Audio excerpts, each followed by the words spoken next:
What? Hi everyone, welcome back to Hit or Miss Hallmark Movie Reviews. I'm Daniela. And I'm John. Please don't forget to like, share, and subscribe.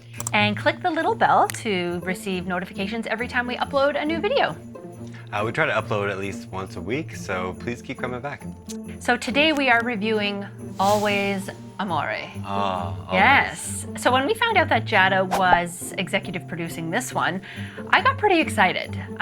So Hallmark has done a lot of food-centered films, but I'm not sure if they ever had like a celebrity chef ever producing one. No, and it's kind of a nice new thing. Giada being Giada, I think we had high hopes and high expectations. Oh yeah, absolutely. And we like her, so yeah, we were very excited and very intrigued. So this is part of Hallmark's Movies and Mysteries, which is probably another reason why we were a bit weary. Now this is a weird thing, and I'm not sure if they made this part of the Mysteries channel because there was less romance, like it was a little harder to achieve. Maybe, I don't know if it was because it was that type of movie. I don't know if it was because they were putting two heavy hitters on a newer channel that maybe is not doing so well. I'm not sure, like what constitutes putting something on a Hallmark Movies and Mysteries and what constitutes just putting on like the regular Hallmark channel? I'm not sure. But we should find out. Well, I mean, people have, especially on the Facebook channels, have been asking like, where are the mystery movies? Where are the mystery shows? And they're kind of like dwindling off. So I'm wondering if like... Yeah, but now I think they're trying to beef it up a bit by having like these heavy hitters, having better stories. Yeah, but it just leads me to believe that there's like problems there. Probably. Okay, so what's this one about? Elizabeth, played by Autumn Reeser, is struggling to keep her late husband's once acclaimed restaurant, named Cibo e Vita, afloat. On the brink of losing the restaurant, in comes Ben, played by Tyler Hynes, a chef and restaurant makeover professional hired to bring the restaurant back to its full glory.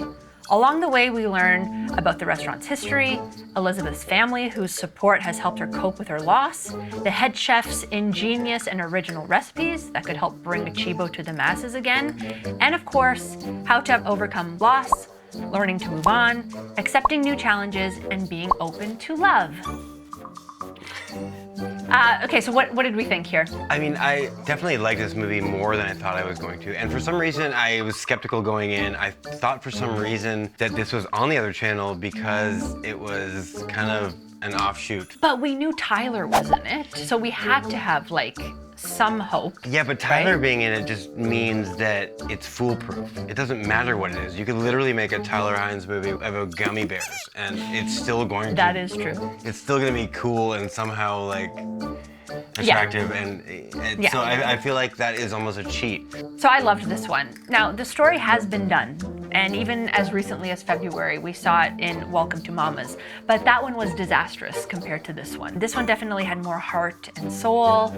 It got to me on a deeper level, for sure. I related to all the Italian culture, which I'm sure you did as well, like having the extended family all working together, coming together over food. Of course, and you know, but that's the other thing, and coming from an extended Italian family, both of us, you can kind of punch holes and stuff like that, but you don't really need to. No. With something like Welcome to Mama's, it felt kind of weird and forced, and with this, it did not at all. Not very natural and very authentic. I also really related to the story about loss and healing and responsibility to others, especially familial obligations. I also really liked that it felt like it was a love letter to restaurants and the hospitality industry, which is probably Giada's influence right there. I mean, absolutely, and I didn't really feel too much external influence from Giada. I thought it was gonna be kind of like... Yes, that's true. I thought maybe it would be like overbearing Giada everywhere, and it really wasn't. It was very subtle. You could tell that she had input. Yeah, I mean, even in the promos, hearing Autumn Reeser say, like, Marco, and I was like, oh no, is she gonna do that thing where Giada just overpronounces every Italian word? With the Italian accent. And actually, it was pretty held back. And I don't know if that's an edit thing or whatever, but... Yeah, it was done in a very subtle, tasteful, but still, like, evident way. So yeah, let's talk about the food because, I don't know, I was getting hungry while watching this. I definitely wanted pasta and ravioli and risotto, for sure. Yeah, I didn't realize during the movie that it was actually some Giada recipes, but They are Giada recipes from some of her restaurants. But they were very good, yeah, and I definitely wanted to eat them during... Some really interesting, creative flavors being put together there, which I thought was pretty cool. I do like that one of the standard Marco pastas was like a butternut squash ravioli, and I was like, oh. And that's definitely one of her recipes. I think it's at her like Las Vegas restaurant or something like that. That's also like an old recipe of hers, I think. Yeah. And it's like, you know, it's something Classic. like, oh yeah, we could replace this. So let's talk about performances. So we have 2 Hallmark heavy hitters here in this one, and they do not disappoint. This is honestly, I think, the best I've seen Autumn Reeser in a very long time. I'll say ever. Ever? Well, maybe. I know you're not like a huge Autumn Reeser fan. No, I've liked her fine, and I like her performance in pretty much everything she's been in. Okay. It's just, this one felt like it was all her. Like, this was her time to shine, and like all of the real So good. emotion. The wedding ring scene, when she's finally ready to kind of let go, I found that so moving. I hate saying letting go. She's kind of just accepting what's real and learning to live with like her reality, I would say, but she finally is able to take off the wedding ring. I just thought she was so vulnerable. It was handled with care. I loved that scene in particular. Yeah, it was, and it kind of took a good length of the movie. It's like, you know, even her friend in the beginning is kind of, you know, why are you still wearing your wedding ring? It's been like... It's been a while, it's time, you know, and she doesn't want to. It's hard, it's obviously very hard. Anyway, she was very, very good in that scene. Tyler is always great. Like, he's perfect here.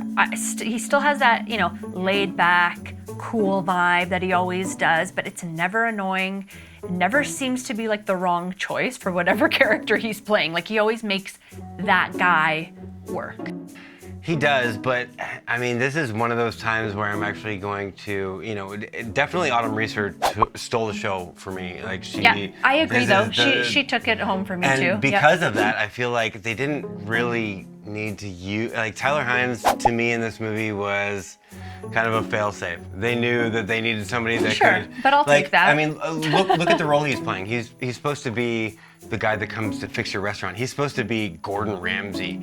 Are you stupid? And he comes in very chill. Or that big guy from like, Restaurant Makeover. And so maybe the idea of the casting Tyler Hynes, it makes sense because people are gonna love him and it's gonna work. But like, does his chill personality work for somebody that's supposed to come in and like really take the reins? Well, I think it was a welcome change. Instead of a headstrong, judgmental beast like a Gordon Ramsay, he listened to people's reasons as to why they were doing things and the importance of keeping tradition.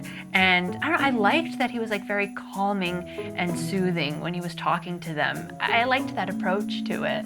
I did too, because I like Tyler Hynes. I just feel like there was something, it's like if his food wasn't amazing, and as Autumn Reeser says in the movie, possibly better than Marco's, if it weren't for Antonio in the movie, then Tyler Hynes' character would have been miscast completely. Okay, I just think that he made a choice to be a chill, calm, pulled together kind of character, and I liked it. Yeah. I liked it. I mean, well, he's always a chill. I would have assumed that there would be a little more pushback. Okay. Yes, I can agree with that. It's like the family, you know, initially was like hating him and not giving him a chance, and then all of a sudden they were okay. And maybe we should have seen a little bit more hesitation and a little bit more, like maybe a few arguments or something between him and the family. So we did, and we saw the two, and we'll post clips here. Okay. We saw the one with the grandma. Patty McCormick is Patty the actress, McCormick, but Nonna, yeah. Nonna. And basically threatens his life immediately. I'm so sorry for the loss of your son. Not as sorry as you will be if you tried to change the tagliolini recipe. And then the chef-to-be, the one that actually kind of saves the entire restaurant and the movie, really, kind of his entrance into the movie is the best. He just comes out of this awning like Dracula, just like... I know. What you're dealing with is the vision of Marco Campisi, the greatest chef to ever come out of northern Italy. It was very good. What are you doing here? And I was like, oh my God, I literally, when we were watching, That was really good though, I loved that. But then that character actually really came out of the shell. I really enjoyed that story because he kind of was the reason that the restaurant was going to do well, but everybody was ignoring him, including himself, saying like, Chef Marco wanted the restaurant to remain the same. Yeah, he wanted to still honor him, and he was sad that, you know, he died, and he felt like, I don't want to be replacing him. I wouldn't even be here if it wasn't for him. So he wanted to tread very lightly in terms of what he wanted to change about the menu. I don't know, I liked it. I thought it was handled very well. We should talk about the chemistry between them because I think the chemistry was particularly great between Autumn Reeser and Tyler Hynes. Yeah, I agree. The chemistry was there. I still feel like it wasn't. Tyler Hynes did a great job of playing the character, on his toes and not really pushing. He was feeling something and he showed it early on, but he didn't pursue it because she was definitely not there yet. Yeah. So let's get a little bit nitpicky, but this nitpicky doesn't really involve anything too negative. It was like an observational detail that I kind of wanted to point out that I liked. I liked that Elizabeth was reading a Giada cookbook in her kitchen. I thought that was like a nice little subtle detail. And then I loved the scene where they played scopa as like a transitional deal for olive oil. I thought they were playing brisk because I used to play brisk all the time, but it was scopa. But I just liked that. That made it feel like more authentically Italian to me. I have no idea what either of those games are. Yeah, they're fun. They're Italian card games. Writer and director. So we have heavy hitters here. This is a Julie Sherman Wolfe movie. Of course, she's written copious amounts of Hallmark movies, A Perfect Pairing, A Dickens of a Holiday, one of my favorites, A Royal Holiday, Taking a Shot at Love, so many. The list goes on and on. And the director, this is interesting, the director is Kevin Fair, and I didn't see too many IMDb credits.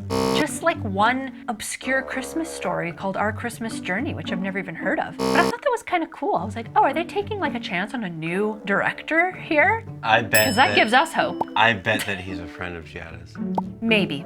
And maybe that's why it took 5 years for this movie to get made. But it was directed it looked beautifully. I should say the cinematography was fantastic. It was rainy in so many scenes, which could be like a real nightmare to shoot in, but they made it look so pretty, I think. Yeah. I loved that. The color grading was great. Loved it. Okay, so was this a hit or miss? This was a hit for me. This was a hit for me too. Yeah, we liked it. We really liked it. Even if we have some criticisms here and there, I think generally we really loved it. I mean, my criticisms aren't really about the movie. My criticisms are about how they placed it in the Hallmark universe and how they're using some of the actors and how I learned that it took, 5 years for someone as influential as Giada De Laurentiis. Yes, it took her 5 years to like pitch this to Hallmark for them to finally be like, okay. But timing. Maybe they were waiting for a Tyler Hynes. Yeah, but even then, even with the timing, it's like, okay, is that why you didn't air this on Hallmark? Because you just aired Welcome to Mama's and a bunch of other Italian stuff for like literally his entire year's been And what Italian. I think are weaker choices. Like Welcome to Mama's was a disaster. There's essentially, a very similar, not exactly the same, but a similar premise. Yeah, didn't have as much heart and soul as this one did at all. No, but that's also the thing. If Giada waited 5 years to make this movie, it took 5 years for them to accept it. Why would they like, okay, well now's the time, let's put two of the dead Italian restaurant owner movie romances in the same month. So why don't we do our Hallmark checklist, report card, promotion or deadline? No, I say no. No. Career-driven lead. Yes. No?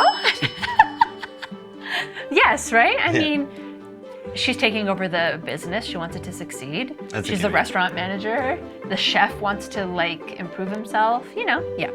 A big misunderstanding. I'm gonna say no. No. There's a slight one towards the end, but it's not central to anything. Change of heart. I mean, if he anything... comes back.